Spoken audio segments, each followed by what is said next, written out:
ഡൽഹി യൂണിവേഴ്സിറ്റിയെ കുറിച്ച് നിങ്ങൾ കേട്ടിട്ടില്ലേ? ഇന്ത്യയിലെ തന്നെ one of the prestigious universities ആണ് ന്യൂഡൽഹിയിൽ സ്ഥിതി ചെയ്യുന്ന ഡൽഹി യൂണിവേഴ്സിറ്റി.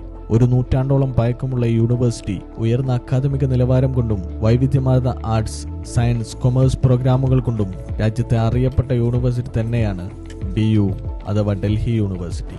എക്കണോമിക്സും ലിറ്ററേച്ചറും ഫിസിക്സും ജേർണലിസവും ലോയും അടക്കമുള്ള ഡിവേഴ്സ് സെറ്റ് ഓഫ് കോഴ്സസ് ആണ് DU പ്രൊവൈഡ് ചെയ്യുന്നത്. മറ്റു സെൻട്രൽ യൂണിവേഴ്സിറ്റികളിൽ നിന്ന് വ്യത്യസ്തമായി PG ഗവേഷണങ്ങളെക്കാൾ അണ്ടർ ഗ്രാജുവേറ്റ് പ്രോഗ്രാമുകൾക്കാണ് ഡൽഹി യൂണിവേഴ്സിറ്റിയിൽ പ്രാധാന്യം കൊടുക്കുന്നത്. അതിന്റെ അർത്ഥം അവിടുത്തെ PG, PhD പ്രോഗ്രാമുകൾ മോശമാണെന്നല്ല. 16 ഫാക്കൽറ്റികളിലായി 86 ഡിപ്പാർട്ട്മെന്റുകളാണ് ഡൽഹി യൂണിവേഴ്സിറ്റിയിലുള്ളത്.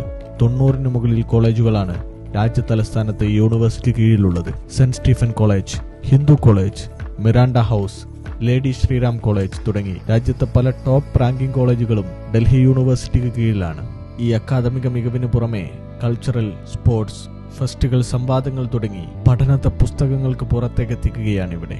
ഡോക്ടർ ശശി തരൂർ, അമിതാഭ് ബച്ചൻ, കിരൺ ബേദി, അരുൺ ജെയ്റ്റ്ലി തുടങ്ങി നീണ്ട ഒരു നിര തന്നെയുണ്ട് ഇവിടുത്തെ അലുമിനികളായി. ദേശീയ യൂണിവേഴ്സിറ്റി റാങ്കിങ്ങിൽ ആദ്യ 10 സ്ഥാനങ്ങളിൽ എല്ലാ വർഷവും DU ഇടം പിടിക്കാറുണ്ട്. രാജ്യ തലസ്ഥാനത്ത് ചൂടേറിയ മാറ്റങ്ങൾക്കൊപ്പം നാഗരികതയുടെ മടിത്തട്ടിലിരുന്ന് ലോകോത്തര നിലവാരത്തിൽ നമുക്കും പഠിച്ചിറങ്ങാം ഡൽഹി യൂണിവേഴ്സിറ്റിയിൽ നിന്നും.